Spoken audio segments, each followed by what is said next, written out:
Olá, que alegria estarmos mais uma vez juntos, agora num novo programa, aqui na TV Novo Tempo. O nosso encontro será aos domingos, à 1h30 da tarde, e em outros horários alternativos que estão aparecendo aí no seu vídeo. O programa Concerto de Ideias pretende orquestrar uma verdadeira sinfonia de conceitos, discussões e reflexões de temas muito interessantes e que normalmente não são conversados na TV. E pelas redes sociais você vai acompanhar mais detalhes do programa e dos assuntos que discutiremos aqui. Então, não perca a conexão com a gente. O Concerto de Ideias será produzido e gravado no Centro Universitário Adventista de São Paulo, Campus Engenheiro Coelho, UNASP. O programa contará com a dedicação de alunos dos cursos de jornalismo, rádio, TV e publicidade e propaganda. Também deverão colaborar os professores e a direção do campus. E hoje o nosso tema abrange grande parte da população, porque todos nós somos consumidores. Alguns mais, outros menos, mas agora é que vem a questão. Será que o consumo causa dependência? Até onde ele é saudável? E qual o limite entre querer e ter um novo produto? Além de você que nos fará companhia como nosso convidado especial, veja quem mais vai se juntar a nós na conversa de hoje.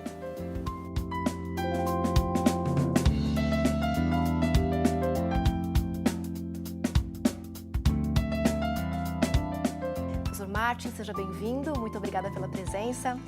A sociedade atual vive mais agitada a cada dia. Trabalho, estudos, diversão, promoção, compras e contas a pagar. Isso resume aí a vida de grande parte das pessoas. Os novos produtos se tornaram tão importantes que para alguns a compra é algo inevitável. Agora, o imediato é o maestro da vez. Mas será que realmente a sociedade está tão envolta ao consumo quanto a maioria dos estudiosos dizem? E quais os impactos desse hábito no dia a dia? Estas e outras perguntas responderemos no programa de hoje. E para a gente entender um pouco mais sobre esse assunto e os mecanismos que facilitam aí o consumo, nossa equipe preparou uma reportagem especial. Confira. Já parou para pensar se o que você compra é realmente útil? Uma pesquisa feita em 2013 mostrou que o brasileiro gastou mais de 3 trilhões de reais no ano, um aumento de quase 10% em comparação ao ano de 2012. No topo da lista de gastos estão as despesas como manutenção do lar, troca de móveis, ajustes elétricos e entre outros, sem considerar os produtos eletrônicos, roupas, calçados, lazer e viagens. O que você sabe sobre consumismo? Consumismo é a arte de consumir, né? Eu sei que consumismo é uma prática. Eu acho que é uma pessoa que não se controla, né? E você pode explicar pra gente qual a diferença entre o consumidor e o consumista? Bom, o consumidor é todo aquele que consome, independente do que. Todos nós somos, né, consumidores, né? E o consumista é aquele que compra até coisas desnecessárias. Uma compulsão, né, de comprar aquilo que você não precisa de ter. Ela simplesmente gasta porque ela quer e ela cria necessidades nela mesma. E você se considera qual dos dois? Às vezes um pouco consumista e às vezes um pouco consumidor. Não sei porquê, mas eu sou os dois. Em algumas áreas eu sou consumista e outras consumidor. Depende do que. Eu me considero uma pessoa muito consumista, sim. Você já deixou de comprar alguma coisa que era necessário no momento para comprar alguma coisa que talvez você não ia precisar naquela hora? Sim. Já, algumas vezes já. Eu não me lembro de uma situação agora, mas provavelmente sim. Porque sapato, por exemplo. Eu sempre compro coisas que eu não preciso, sempre. Acabei de comprar cartolinas que eu não vou usar. A compra imediata tem se tornado cada vez mais possível com o uso de cartões de crédito. Segundo a Associação Brasileira de Empresas de Crédito, 26% do consumo das famílias é pago com cartão. A principal causa mencionada foi a baixa autoestima. Afinal, por que as pessoas têm consumido tanto sem precisar? Será que a baixa autoestima é realmente responsável pela vontade compulsória em gastar? E qual a diferença entre o consumidor e o consumista? Professor Martin, às vezes a gente entende que consumo é só comprar, comprar e comprar. Mas como que a gente poderia definir uma sociedade de consumo? Uma sociedade de consumo deve ser compreendida como a sociedade que entendeu a capacidade de produção, portanto ela é pós-industrial, e também as grandes necessidades dos indivíduos e da sociedade em geral. Esta sociedade de consumo, ela criou através de tecnologias, de pesquisa, Sim. diversidades para as nossas necessidades. Pra Então, nos atender, então. a gente tem shampoo, a gente tem chinelo, se num passado, antes desta sociedade sistematizada, a gente, quem sabe, não tinha. Num primeiro momento, a gente pode entender que uma sociedade de consumo seria algo ruim, mas essa forma como você explica é algo que atende à nossa necessidade, então é uma estrutura necessária. Porque a gente tinha no passado, e antes de termos a produção em escala e também os meios de comunicação, a gente tinha uma produção para o consumo. Sim. Isso era diferente de uma sociedade de consumo. Então eu produzia, se eu tinha um excesso, eu trocava. E assim a sociedade vivia. Ok. Você produzia, geralmente as famílias, ainda na zona rural, elas produziam ao redor de si. Se elas tinham um excesso, elas trocavam. Essa era a moeda da época. Era a né? moeda Era da troca. a troca. Elas produziam, inclusive, utilidades domésticas. Né? Então, você tinha um tipo de habilidade diferente da habilidade que a gente tem hoje, que é uma habilidade tecnológica, vamos dizer assim. Essa tecnologia que a gente tem nas máquinas, nos computadores, nas redes, no passado, a gente poderia dizer que as pessoas tinham habilidades manuais para costurar, para cozinhar, para resolver, para consertar coisas em casa ou para resolver soluções diversas, encanar uma água, o que seja. Isso era antes da grande revolução industrial, que entendeu a máquina e passou a utilizar essa máquina para produzir mais e entendeu que produzindo mais poderia gerar lucro. Então, esta produção ela é canalizada através de um sistema que envolve domínio da técnica, produção, distribuição, divulgação e depois ela ganhou conotações, quem sabe a gente pode também abordar, que vai muito além da utilidade das coisas. Era isso que eu queria entender um pouquinho, acho que você que está nos acompanhando também gostaria de entender esse outro lado da moeda, digamos assim, né? Sim. Porque uma sociedade de consumo, porque a gente entende, é necessário nos dias de hoje. Sim. Mas até que ponto esse consumo é saudável? Daí a gente entra numa cultura de consumo que é diferente da sociedade, é isso? Absolutamente diferente. A sociedade de consumo, vamos diferenciar as duas coisas. Vamos olhar para ela como um sistema e vamos pensar. Eu não acredito nessa neutralidade, particularmente lá do meu íntimo. Mas vamos pensar nele como um sistema neutro. Por exemplo, eu e você, no dia que a gente vive hoje, a gente tem conta em banco, a gente tem um cartão de crédito, a gente tem um veículo, a gente tem crédito, a gente pode parcelar, a gente é livre. Ou não? Dentro desse sistema que você fala, aparentemente a liberdade fica... neutro. É um sistema. Você tem que... Hoje em dia você não tem como não ter um e-mail. É impossível para uma pessoa que está ativa, atuante, estudando ou trabalhando, numa realidade urbana, vamos dizer assim, mesmo na zona rural, é impossível você não estar conectado. Ainda esses dias eu li sobre um grande aplicativo que está fazendo a diferença no mundo agrícola. Então, mesmo lá, os produtores estão atentos a isso. Mas vamos voltar ao foco Quando aqui. Quando você fala em questão de liberdade, Sim. dentro dessa sociedade de consumo, dessa cultura, fica um pouco complicado a gente entender a liberdade de uma certa forma, porque se você não estiver inserido nesse sistema, se você não fizer parte, né, do que existe aí, se você não tiver uma conta num banco, se você não tiver estrutura para trabalhar, você fica fora. Então você fica à margem dessa sociedade. A gente estava falando, daí pegamos uma janelinha aqui. Já entramos, já voltamos, já agora falando temos que sobre retomar. um pouco mais de se ela é neutra ou não é neutra. Vamos partir de um pressuposto que um sistema existe no mundo. Você não compra uma passagem de avião no dinheiro, certo? Sim. Você tem que ter um cartão de crédito, é impossível. Ou via uma agência de viagens, que vai ter um sistema de cobrança com você, se a dona da agência confia em você, ela te emite o bilhete e você vai lá pagar. Se você não tiver esse método, você tem que comprar com um cartão de crédito. Então tem um sistema, gostando ou não dele. O grande problema é que a produção em escala, ela é, em tese, sempre maior do que a demanda. Então vamos partir deste pressuposto. A indústria dominou tanto. Você tem hoje os modelos fordistas, toyotistas e outros tantos. Em tese, em resumo, eles são de produção em escala, em mais por menor tempo, por menor custo, para ter um preço melhor para o consumidor. Sempre assim. Então, como produz muito e produz mais do que o consumidor é capaz de absorver, você tem um problema de pressão aí. Sim. Aí você tem alguns elementos para tentar fazer com que essa pressão seja desfeita. E quais seriam esses elementos? Você tem a promoção. Então você Ok. falou em algum momento anterior de que o imediato é o príncipe da vez. Você usou uma frase mais ou menos Isso, assim. isso. Então, é a palavra de ordem, né? é O a palavra de imediato. ordem. A promoção, ela faz com que eu, por ter uma produção estocada, reduzo algum tipo de custo, ou aumento o prazo, ou reduzo o preço, e aí eu lanço isso para o consumidor. E aí eu forço o camarada a pensar, puxa vida, mas estava tanto, agora está menos tanto.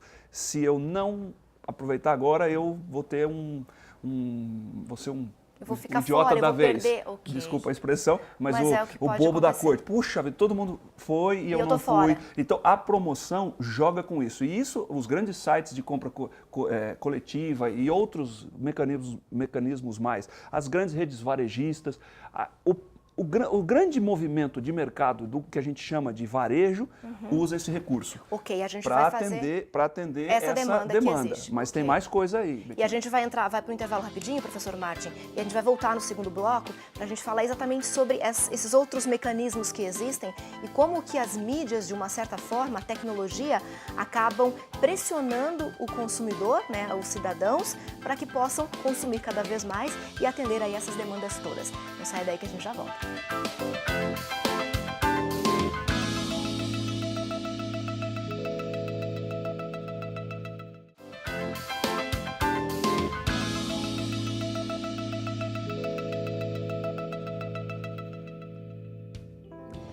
Estamos de volta com o programa Concerto de Ideias, falando diretamente da biblioteca do Centro Universitário Adventista de São Paulo, campus Engenheiro Coelho, aqui onde está montado o cenário do nosso programa.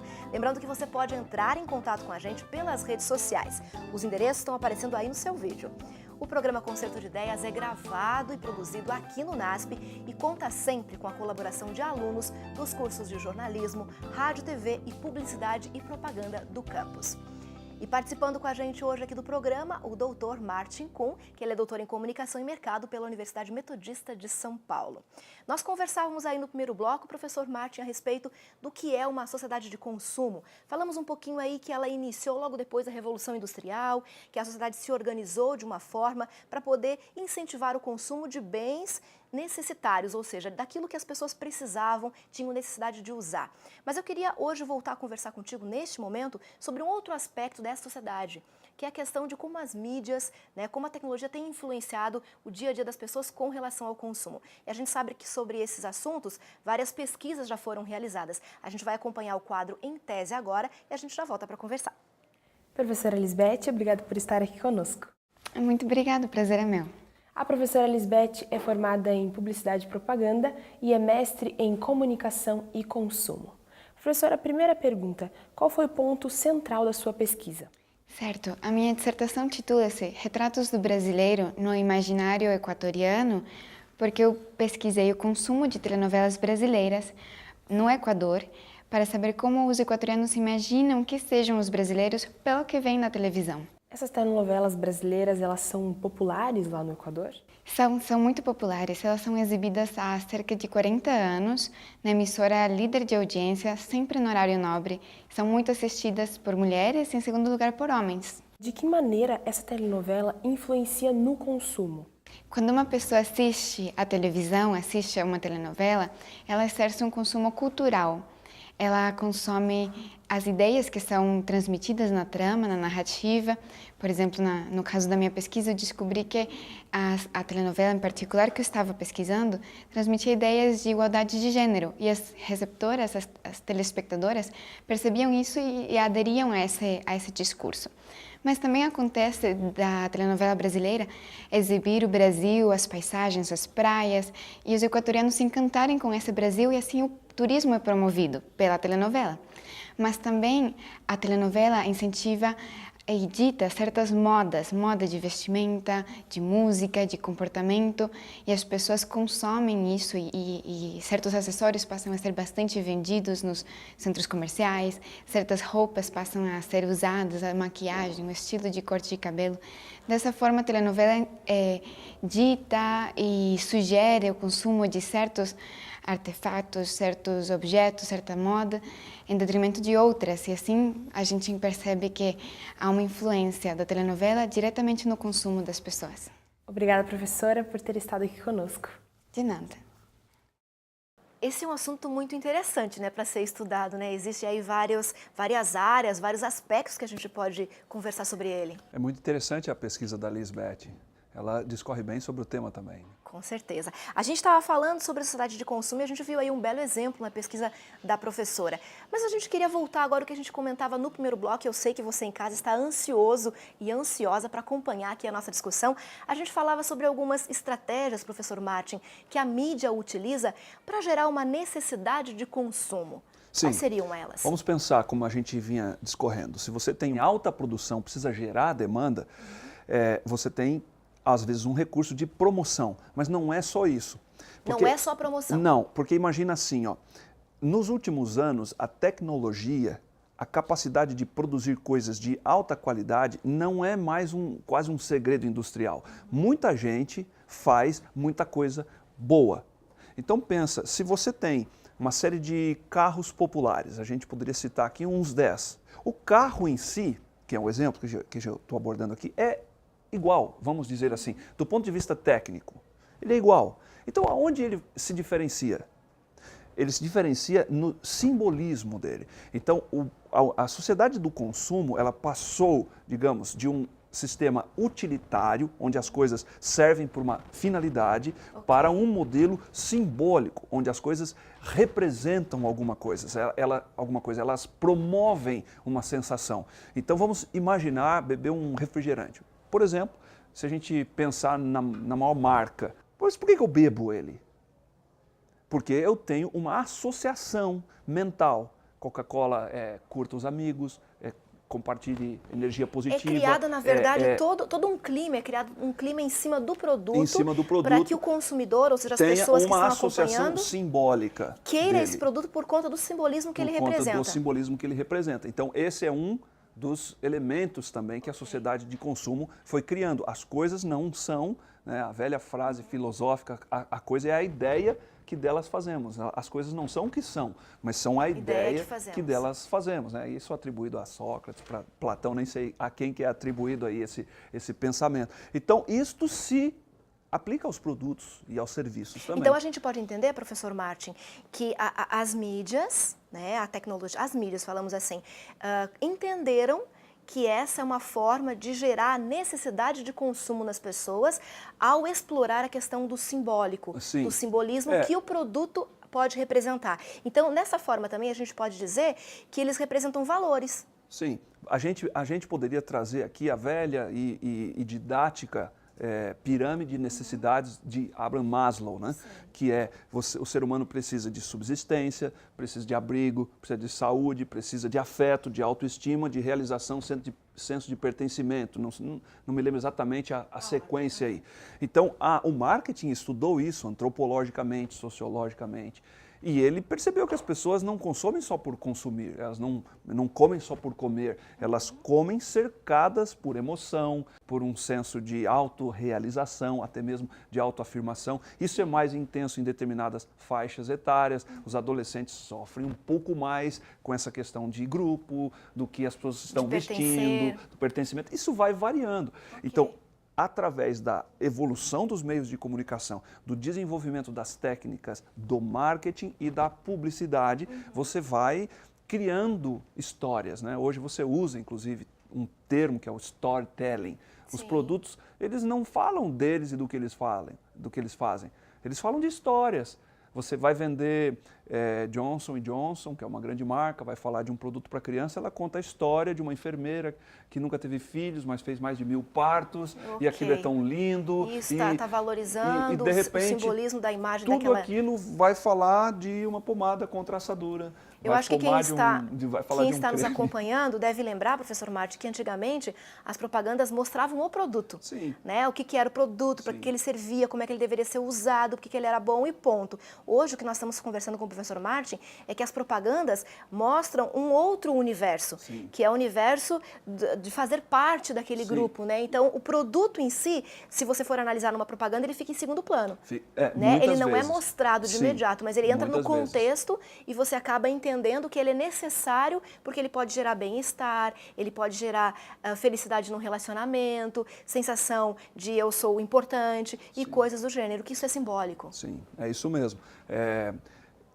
esse é o cenário atual.